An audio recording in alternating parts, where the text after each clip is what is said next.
Bismillahirrahmanirrahim. Bismillahirrahmanirrahim. La haula wala quwata illa billahil aliyul azim. Qala musannifu rahimahumullahu ta'ala wa nafa'ana bi ulumihim amin ya Allah ya rabbal alamin.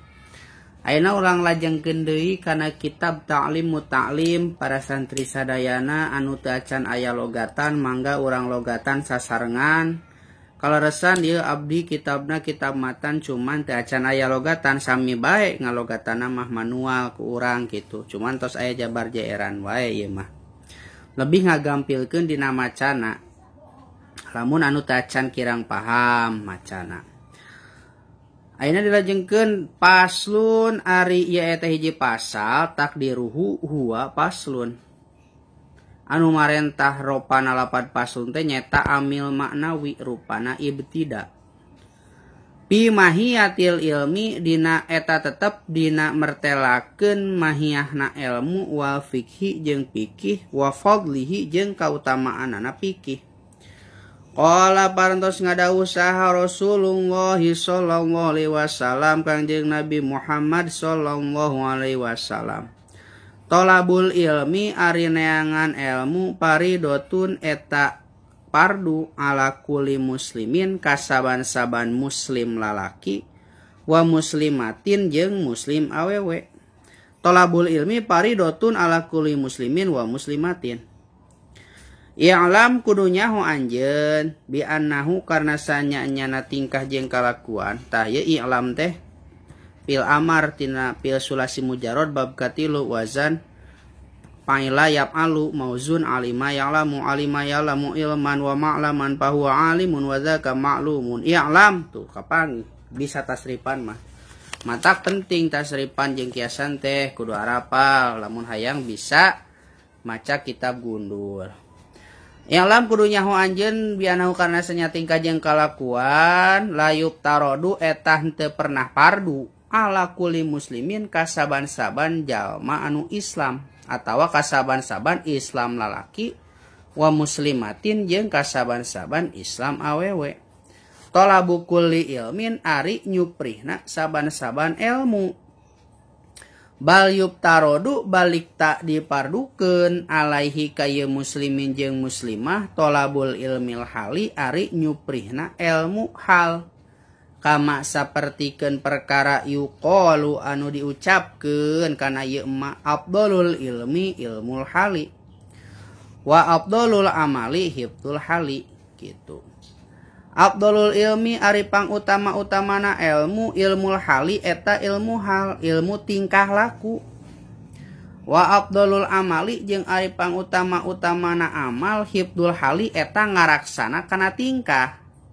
Wa yubtarodu jeung dipardukeun alal muslimi ka jalma anu Islam naon tolabul ilmi neangan ilmu ma tegesna perkara ilmu yaqou anu tumiba ieu ma lahu ka ieu si muslim pi halihi dina tingkahna ieu si muslim pi ay halin dina tingkah naon bae kana anu bukti ieu si muslim. Pa innahu mangkasanya nyana ieu si muslim labuda eta henteu meunang henteu lahu ka ieu jalma anu Islam nyata si muslim teh minas sholati tina sholat. Painahu mangkasanya nyana si muslim labuda mangka teu meunang henteu lahu ka si muslim minas sholati tina sholat. Meunang sholat. Kudu sholat muslimah. Payub tarodu atuh dipardukeun. Alai ka ieu jalma nu Islam naon ilmuna perkara atawa nganyahokeun kana perkara yaqou anu tumiba. Ieu ma lahu ka ieu si jalma fi sholatihi dina sholatna ieu si jalma. Biqadri ma kalawan ukuranana perkara yu adi anu nyumponan ieu ma bihi ka ieu si jalma pardo sholati kana parduna sholat. Kusabab urang mah jalma anu Islam maka urang wajib nyaho kana parduna sholat gitu. Wajib nyaho kana parduna sholat.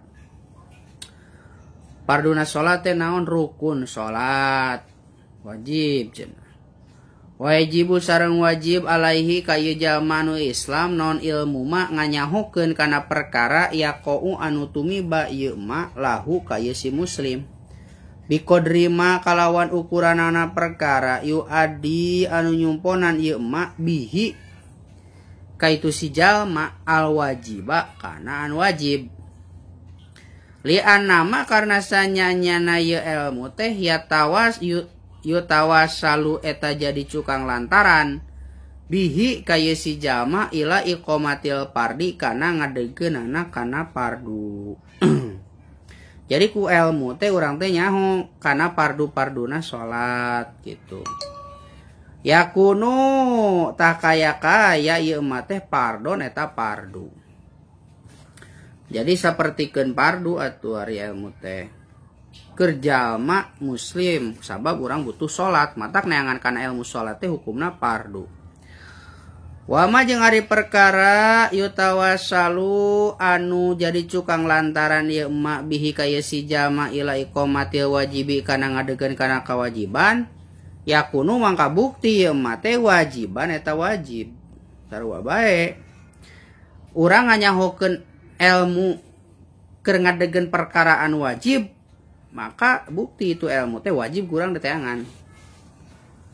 Wa kadzalika jeung sapertinya kitu deui pisaumi dina puasa wa zakati jeung dina zakat ingkana lamun mabukti lahu bogana ieu si jalma malun ari harta wal haji jeung haji in wajaba lamun mah geus wajib ieu haji alaihi ka ieu si jalma nya kitu deui dina puasa dina masalah puasa jeung dina masalah zakat urang kudu nyaho kana ilmuna puasa jeung kana ilmuna zakat kana rukun puasa syarat sapuasa nu ngabatalkeun kana puasa nya kitu deui zakat gitu. Syarat zakat, nisab zakat urang kudu nyaho sabab eta teh puasa jeung zakat teh perkara anu wajib atuh urang wajib nganyahokeun ge kana ilmu perkara anu wajib gitu. Lanjutkeun wa kadzalika jeung sapertinya kitu deui pil buyui dina jual beli ingkana lamun mabukti ieu si muslim ya tajiru eta nu berdagang. Lamun urang keur dagang, urang wajib nyaho kana ilmuna jual beli gitu. Kila diucapkeun li Muhammad ibn Hasan ka Muhammad ibnu Hasan.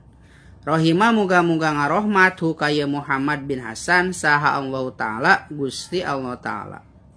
Ala tuson nipu coba ku anjeun pangyieunkeun kitaban kana hiji kitab bizuhdi dina mertelakeun zuhud.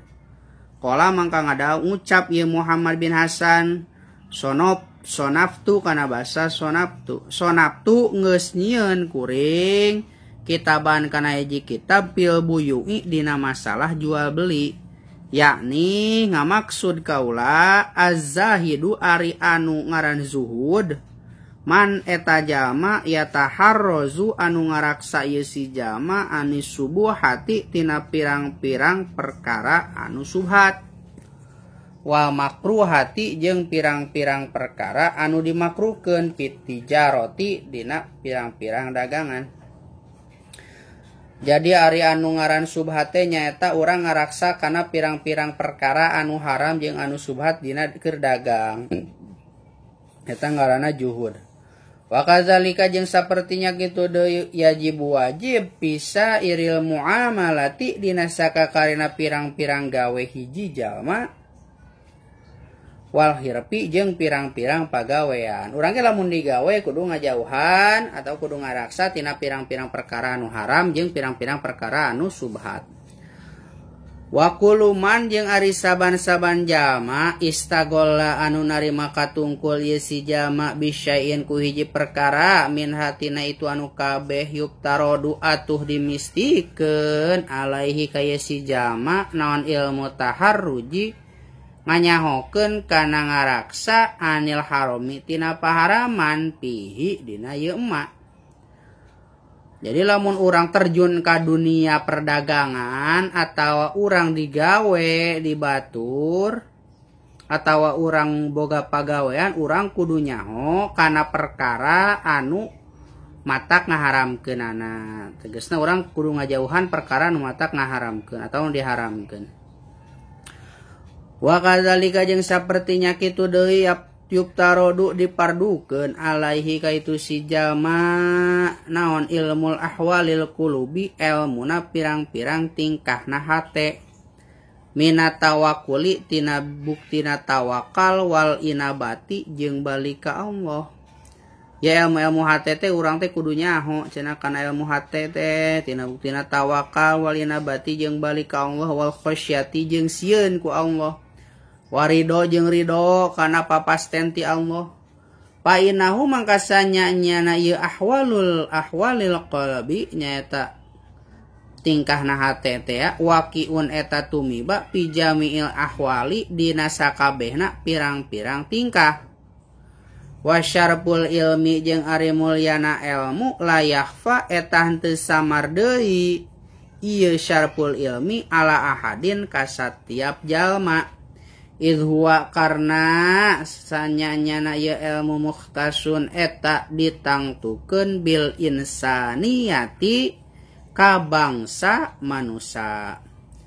Li'anna jami'al khisoli karena yen sanyanyana sakabehna pirang-pirang perkara siwal ilmi anu salianti ilmu yashtariku eta rerejengan ieu ma pihak dina ieu insania. Al insanu ari insan wasairul hayawanati jeung sakakarina saban-saban hayawan kasyajaati sapertikeun gagah wal jur'ati jeung berani wal quwati jeung kuat wal judi jeung berehan wasyafaqati jeung nyaahan wa ghairiha jeung liana kabeh siwal ilmi eta salianti ilmu. Wabihi wallahu a'lam bissawab.